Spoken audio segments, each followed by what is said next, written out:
It is Buffalo Bills Football Monday. It is not a Victory Monday. We had one of those last week. This is not a Victory Monday. This is a just regular Buffalo Bills Football Monday. And we will talk about everything Bills with you. Football Monday brought to you by Northwest Bank. For what's next, get started at northwest.com. All right. We didn't dream that. That was not just a dream. The Bills got hammered by the Miami Dolphins. They got blown out by the Miami Dolphins. They got absolutely whooped by the quarterback that is the punchline of every Buffalo sports fan's joke, by the head coach that is the butt of every Buffalo sports fan's joke, by a team that had traded away a lot of good players or lost some good players, traded away their best pass rusher. Halfway through this game, I said, thank goodness the Dolphins can't rush the passer or else this game could get ugly. And then it was ugly anyway. Wow. Rough one for the Bills. They will probably point to turnovers. And if you listen to this show, you know me. You know that I think turnovers are almost always overrated. And there's good reason for that, whether it's anecdotal or we can actually dig deep enough, far enough into some numbers that I won't do right now. The Bills were down 13-0 while winning the turnover battle. 13-zip. They're already in a hole. And they got beat by a Dolphins team that went the length of the field on them on long, plodding drives. They got beat by a Dolphins team that hit them with explosives. And many of the fundamental problems that you have with the Bills were about as big of a problem as they have been all season long. And there are a couple things that, you know, each of us like to key on. Maybe you're about the offensive coordinator. Maybe you're about the run defense. Maybe you're at Terrell Bernard. Who knows? Maybe you're at Josh Allen, Joe Brady. There's a lot of people today that are going to no doubt catch some. Maybe, of course, you're after Brandon Beane, and we got to get to the story about the Bills' pursuit of Jalen Waddle, which was reported widely over the course of yesterday, before the game, with many believing that the Bills would have leaked that story to kind of lower the pressure on themselves for not getting a deal done. We'll get into that and explain that. But, man, to lose like this, I think the word of the day or the word of the year, and if we want to psychoanalyze ourselves, we can, but we'll save that for Tuesday. This team is so unsatisfying. And is that a high bar? Maybe. But even the wins, several of the wins, you watch and say, like, man, it is not often a pretty operation that they have from their offense. They beat the Carolina Panthers 40-9, and many people come out unsatisfied. Oh, geez, Josh is running around. Everything looks really hard. Thank goodness you could run the ball. They beat the Chiefs, and that's always good to beat the Kansas City Chiefs. They did that, but even after that, it was, all right, well, 28-21, that thing got a little close. You played near perfect. You won by 7. I don't know. Why did you put that game away? The standard is high. There's no doubt about that. But, man, watching this offense go, I posted a Twitter poll about Joe Brady midweek, late week. Do you want him back? Forget about whether they win, whether he gets a job, whether he gets fired. Do you want him running the offense again? And that Twitter poll was split, about 33 aside, yes, no, and not sure. And I'm here to tell you that I'm going to be satisfied if this is the final season. I'll let it play out, see how it goes. Maybe they win the Super Bowl. Maybe they find their magical formula. Maybe Josh Palmer returns. But the offense, to me, is just really a tough watch. The passing game has been a tough watch for most of the last 2 years. There have been some games, but, man, the passing game has been tough. And whether you're someone that just watches football casually or trusts the film people or whatever it is, but you see what Josh Allen has kind of become, and he can be the dink dunker. He can be the manage the game guy. And if they don't turn the ball over, they're going to win their 13 games. And the offense is going to be the most efficient and the highest scoring in franchise history, which it wasn't because if you go by per game, 2 years, 3 years before, they were higher scoring. Like all these kind of false idols to worship. And you watch it and think, all right, I guess. And now, what do I have in an offense? I've got an offense that's missing Dalton Kincaid. I've got an offense that's without Josh Palmer, can't operate. The thing that I kind of can't get past is try to help me understand how you could have one of the top 3 quarterbacks in the league, top 2, top 1, pick your number, universally accepted that he's a top 3 quarterback with an offensive line perfectly built and a run game that is among the best in the league. You have those things, and you can't throw the ball. I kind of want to say, how bad do you have to be at throwing the ball to not be able to throw the ball? And, Sean McDermott, that's not his side of the football, but the number of times I hear complimentary, two-dimensional complimentary, like this, to me, is another false idol to worship. You have to be good. You have to be complimentary. Maybe it helps. I'm sure it helps. But they had so many wins over the last 6 years where I do not even remember if they were complimentary, and I don't know if you did either. There is not some magical run at 25, pass at 25 formula, which is something that Pete Carroll probably said somewhere along the way. This offense acts like they have to thread some invisible needle that we don't know all the boxes that they've got to check. How could you be this bad passing the ball when you're this good running the ball? And if all a team has to do while playing a skeleton squad that's supposed to be checked out, you got corners on the field that are practice squad guys, and they can shut down your passing game. It's incredible. Anyone else have their first Curtis Samuel sighting in the game as he's running after James Cook's fumble and remembering, oh, yeah, that guy's on the team? Curtis Samuel, $9 million a year, AAV, to just be what? A bit player? Elijah Moore, same thing, like off the street post-draft because, they were short at that position. And he'll catch a pass or two, but their passing offense is lost. And can they get it back? Can they recover? To what? To what? It's going to be tougher and tougher to believe with each of these games that looks like this, especially against substandard competition. Tougher and tougher to believe that they can win something significant. And we might be looking at the first time in a long time where they will not win the division. They are really in a hole now. New England goes out and wins on the road in Tampa. And I have some thoughts on that because maybe you've seen some of the highlights, maybe you haven't, but I've read a couple stories there. And I'm remembering a time, and it's an overreaction Monday. Let's overreact. I'm remembering a time where the Bills had a player that was fiery, motivated, demanded your best, and he plays for New England now. And I saw some of the stuff he did yesterday, and they need him. They need him bad. They need somebody like him again that gets mad. They need somebody to be upset. They need somebody to demand their best.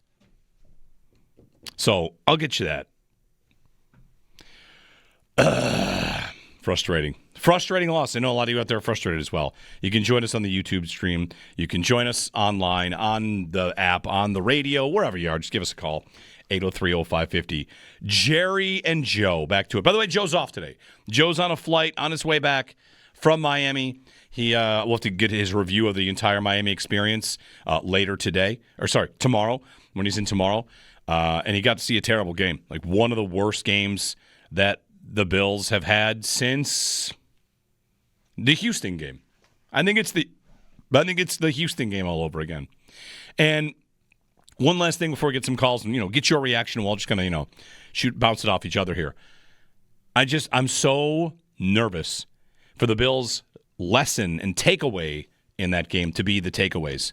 Without the takeaways, without Miami's takeaways, without the Bills' careless turnovers and fumbles and picks, I think the Bills do win the game. And I don't think the conversation is much different. The conversation gets then to, man, thank goodness they were able to come back and beat a Miami team that's dreadful. A Miami team that is not only dreadful this season. I just laid out the Tua and the Mike McDaniel thing. They're also a team whose entire franchise identity is literally they never beat anybody good. That's what everybody knows about them. For 3-4 years, they don't beat anybody that's good. And they just waxed you And they were doing it before you started giving the ball away. Had the Bills not fumbled, had Allen not thrown that pick, they probably come back and win that game. The comeback was right there for them, and they kind of gave it away. So if they don't give it away without those turnovers, do they win the game? I think they probably do. And I'd be sitting here, I know, taking some calls, talking about, they got in a 13-0 hole? They got shut out for 3 quarters? Man, rough. 803-0550, 1-888-550-2550. And then, of course, I want to tell you about, like, along the way, some of the positives and where the red flags are there as well. They're down 16-0. They start the second half with a drive that goes 14 plays for 77 yards and 9 minutes. Even if they had scored 9 minutes, is this Super Bowl 25's drive to keep it away from Thurman Thomas? This team is slow. They're slow in how they run their routes. They're slow. They were going tempo at some different points in this game. Thank goodness they had to go tempo because some of these drives go 9 minutes. The drive to start the fourth quarter, end of the third, start of the fourth quarter, is another very long drive. They actually get things going quickly enough. Once they just run out the clock on the third quarter, man. 803-0550. All right, we'll get some phone calls in. I'm, as maybe you can tell, all over the place. You've got issues on offense. You probably have issues on defense. I got so many injuries on that side of the ball. You've got some problems, but they're just missing half their team. And the Jalen Waddle story it's going to be interesting. Jalen Waddle and Quinnen Williams, they were after those two guys. But those two teams did not want to deal in their division. That's the story told to Tom Pelissero and others. By who? You decide.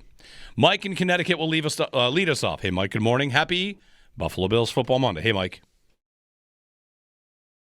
Oh, hold on, Mike. We'll get you up. Go ahead. Hello. Good morning. Sorry, I usually call in every week, probably a couple times a week, but I'm always very positive. But one thing I want to say is we need to take that end around, and we need to take that wide receiver screen pass, crumple it up in a ball, either throw it in a fire, put it in a bottle, and have it run off Niagara Falls, or put it in a firework and blow it up in the air, because I cannot watch that anymore. It is so frustrating, and it's so predictable.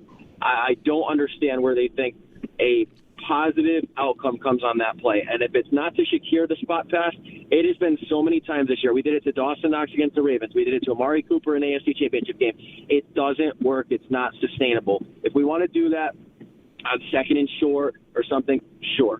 My last thing is, I don't know when or who Keon Coleman believes he thinks he is, but if I was going to have a disconnect between my quarterback and my wide receiver, I would have rather have had it been a top 5 receiver in Stephon Diggs, not Keon Coleman, who can't get past anyone. So sorry for the negative attitude, but it's just beyond frustrating because we are wasting Allen's prime, and you could tell he's frustrated in his presser. He's just like, it's just so I am infuriated. So thank you guys, and I'm excited to hear what you have to say, especially about the play calling. Thanks, Mike. On the play calling, I'll say this: like, I usually, this might shock you, and I hope it's true.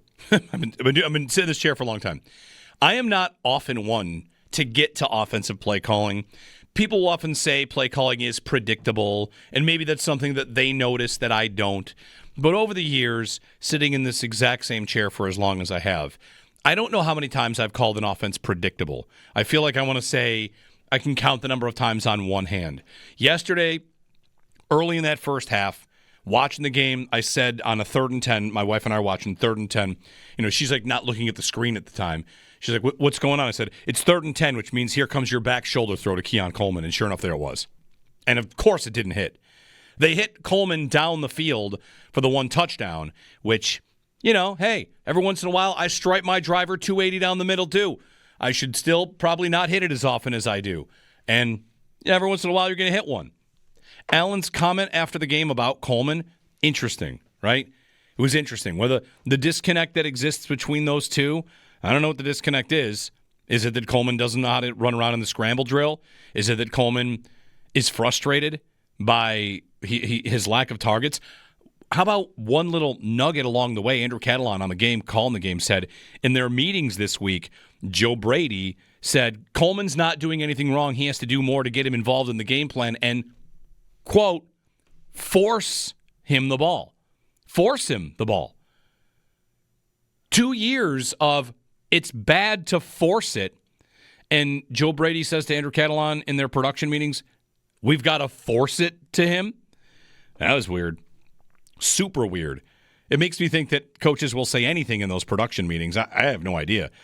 But part of what is unsatisfying, I think, about this Bills team, for me, for you, like, there's a lot of things about them that are satisfying. The season is not over. They could get back in the divisional race. They usually have their lull, and sometimes sometimes it gets worse. And maybe this is a season where it's getting a little bit worse. But like, I think about the Bills, and I'm wanting anybody to get mad. Anybody to sound like something's not good enough. And that's an unsatisfying part of this. Joe Brady will speak today. Will he say he's not concerned with the passing game as he did earlier this season? I mean, I've got some guys that are veterans, and they're probably sending a good message of not getting too high and not getting too low. But anybody acting like, hey, this isn't good enough. We're the Buffalo Bills. We're supposed to be better than this. That doesn't come from anybody. There's a belief around there, as maybe there should be, or a hubris if you want to go all the way to they think they are infallible and eventually they'll just figure it out. But the quarterback to me is an interesting conversation. Every 3 years we get into what's he thinking right now? How's it going for him? Because we've been down this road before with everything looks tough. He looks frustrated. He looks exhausted. He's disheveled after a loss, eyes staring straight forward. I mean, he's taking a question, and his brain flips to, I'm not going to answer this question. I'm going to say the thing I say after we lose. He's Ryan O'Reilly saying, I got to be better, which that's probably too deep of a cut for those of you that maybe didn't get so in on the Sabres a couple years ago, but I got to be better. I got to be better. I want to play Allen's full press conference. It's like 2 minutes. 2 minutes and unsatisfying is the answer. Unsatisfying. I don't know. It's a tough spot because, again, the season's not over. The Ravens have had tough times. The Chiefs have had tough times. It's been a weird year. But New England just went into Tampa and they won. And the Bills went to Miami and they lost. And that's just, I mean, to lose to Miami. Now, I think you can go ahead and book this. In order to win the division, the Bills will have to finish a game ahead of New England. Before, it was possible to probably, I shouldn't say that's a guarantee, but it was possible to win in New England, then win on tiebreakers because of division record or common opponents or AFC record. Now, I got a New England team that I'm not sure they're going to lose a game in the division. If they do, it's probably one to the Bills. And you've got another one. Your road to the playoffs got tougher. Your road to the division got tougher. Bills fans are maybe looking at the idea that that game against the Jets could really be the last game at Highmark Stadium because they might not return for the postseason. Bills odds to win the division, according to the New York Times playoff machine, down to 17%. And if they lose to Tampa, very possible, they dip below 9%.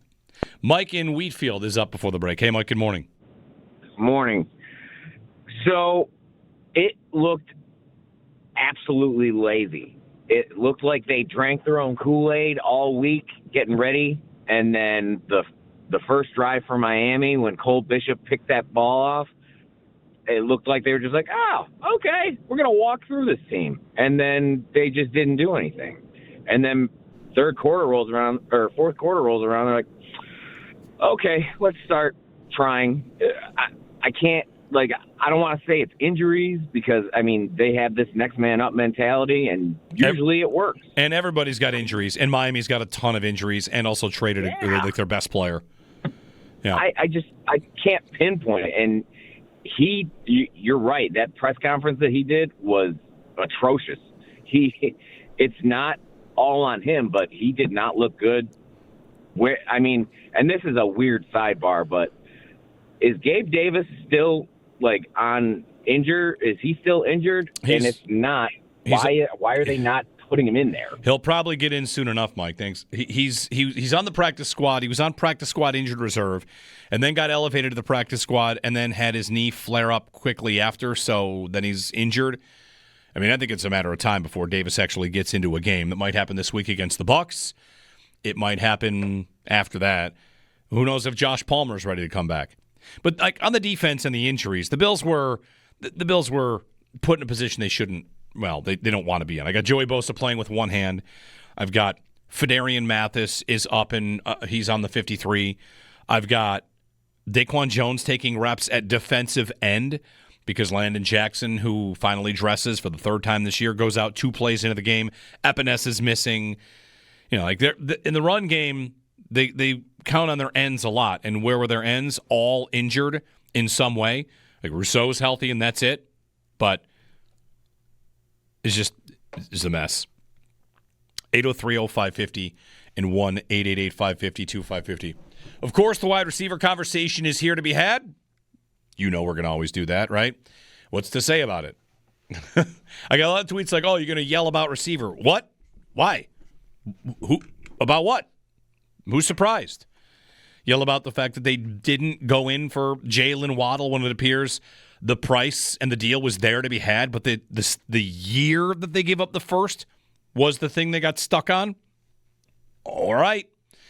Tom Pelissero's report on that. We'll talk about it with you. And then Waddle shows you what it's like to have actual speed on the field.